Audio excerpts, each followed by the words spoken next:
Hello friends, 'big బాస్'లో ఉన్నప్పుడు నిఖిల్, పృథ్వీ ఇంకా సోనియా ఎంత క్లోజ్‌గా ఉండేవాళ్ళో మనందరికీ సుపరిచితమే.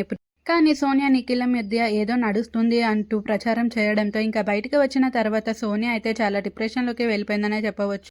ఇంకా ఫుల్‌గా నెగటివిటీ రావడంతో మొత్తం నెగటివిటీ నేనే ఎందుకు తీసుకోవాలి అనేసి 'బిగ్ బాస్'లో మళ్ళీ అవకాశం రావడంతో ఆ ఇంట్లోకి వెళ్ళి నిఖిల్‌ని అయితే నామినేట్ చేసి తన మీద ఉన్న పగనంతా తీర్చుకుందనే చెప్పవచ్చు. యష్మికి, నిఖిల్‌కి అయితే పెద్ద గొడవనే పెట్టిన విషయం కూడా మీ అందరికీ తెలిసే ఉంటుంది. ఇంకా నిఖిల్ విన్నర్ అయ్యి బయటకు వచ్చిన తర్వాత నిఖిల్‌తో అయితే క్లోజ్‌గానే ఉంది. కానీ నిఖిల్ అయితే ఇంకా సోనియా పెళ్ళికైతే వెళ్ళలేదు. అది కూడా మీ అందరికీ తెలిసే ఉంటుంది. అయితే ఈమె ఎక్కడ ఇంటర్వ్యూ ఇచ్చినా సరే ఈమెని కామన్‌గా అందరూ నిఖిల్ గురించి అయితే అడుగుతూ ఉంటారు. అయితే ఈమె కూడా బాగానే రెస్పాండ్ అయితే అవుతుంది. ఇటీవల ఈమె స్నాప్‌చాట్‌లో అయితే ఆస్క్ మీ క్వెషన్ అని పెట్టడం జరిగింది. అయితే అక్కడ ఒక అభిమాని అయితే నిఖిల్ గురించి ఇంకా కావ్య గురించి అయితే అడగడం జరిగింది.